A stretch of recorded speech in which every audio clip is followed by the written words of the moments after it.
Hello everyone, আসসালামু আলাইকুম। কি অবস্থা, সবাই কেমন আছেন? আশা করছি সবাই ভালো আছেন। আমিও আলহামদুলিল্লাহ আপনাদের ভালো আছি।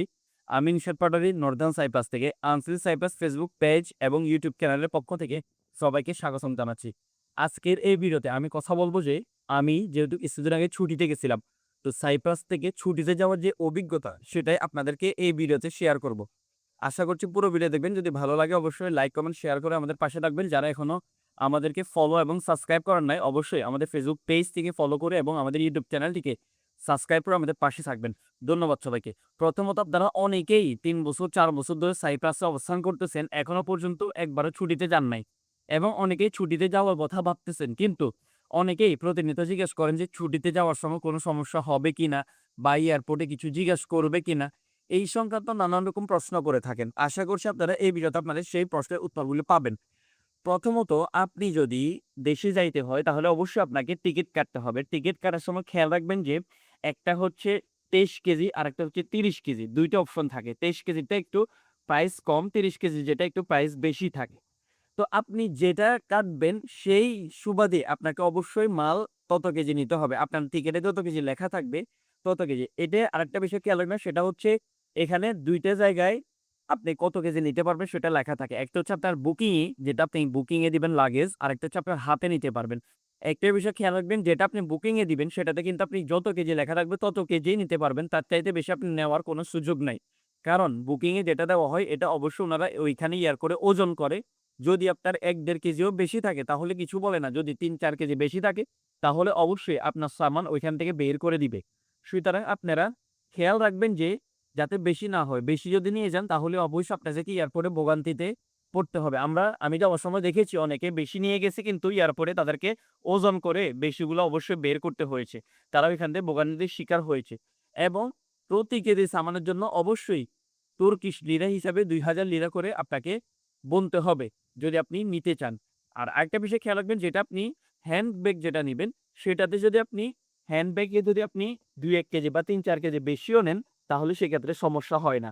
কারণ হ্যান্ড ব্যাগে আমার ৮ কেজি ছিল। আমি সেই জায়গা থেকে ১১ কেজি, ১১.৫ কেজি আমি নিয়ে গেছি। আমার কোনো সমস্যা হয় নাই। তবে লাগেজ যেটা আপনি বুকিং এ দিবেন সেটাতে বেশি নেওয়ার কোনো প্রকার সুযোগ নাই। যদি নিতে চান অবশ্যই আপনাকে প্রতি কেজির জন্য ২,০০০ লিরা করে গুনতে হবে।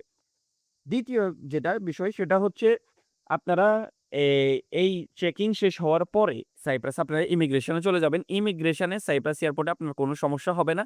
আপনার পাসপোর্ট এবং আপনার বোর্ডিং পাস এবং আপনার টিকেট দেখে আপনার টিকেট দেখে উনারা আপনাকে সাইপ্রাস থেকে আপনার যেই আপনি তুর্কি থেকে যে বিমানে উঠবেন এবং সাইপ্রাস থেকে যে বিমানে উঠবেন, দোনো বিমানের বোর্ডিং পাস আপনাকে সাইপ্রাস এয়ারপোর্ট থেকে আপনাকে বুঝিয়ে দিবে।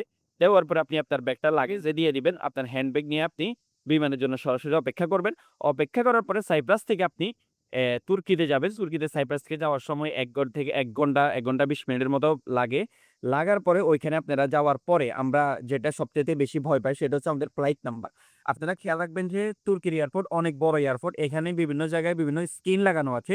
স্ক্রিনের মধ্যে আপনার যেই ফ্লাইট নাম্বার, যে ফ্লাইট আপনার সে ফ্লাইট অনুযায়ী আপনার নাম্বার আসবে।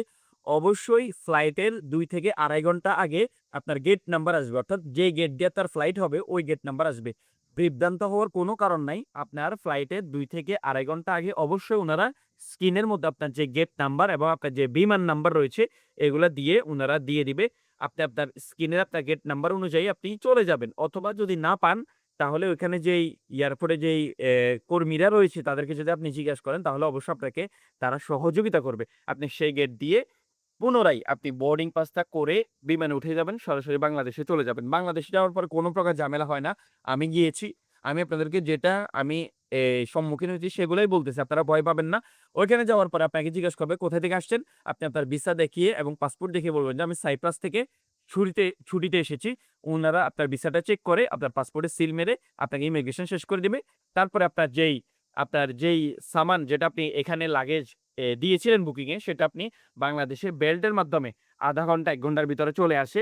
যদি সামান বেশি হয় তাহলে একটু সময় লাগে যাত্রীর যদি বেশি হয়। যাত্রী কম হলে ৪০ মিনিটের মধ্যে আপনার লাগেজ চলে আসবে। আপনি লাগেজ নিয়ে নিঃসন্দেহে বের হয়ে যেতে পারবেন। এই ক্ষেত্রে ছুটিতে যাওয়ার সময় কোন প্রকার সমস্যা হয় না। কোন টেনশন করার কোন প্রয়োজন নাই। আপনারা নির্দ্বিধায় দুশ্চিন্তায় কোন চিন্তা না করে ছুটিতে যাইতে পারেন। নেক্সট ভিডিওতে বাংলাদেশ থেকে সাইপ্রাসে ছুটিতে আসার সময় যে সমস্ত বিষয়ের সম্মুখীন হয়েছি সেগুলো বলব। অবশ্যই চ্যানেলটিকে সাবস্ক্রাইব করে রাখবেন। আশা করছি আপনাদের কাজে লাগবে। ধন্যবাদ সবাইকে। তেশাক্কুর এদিরিম।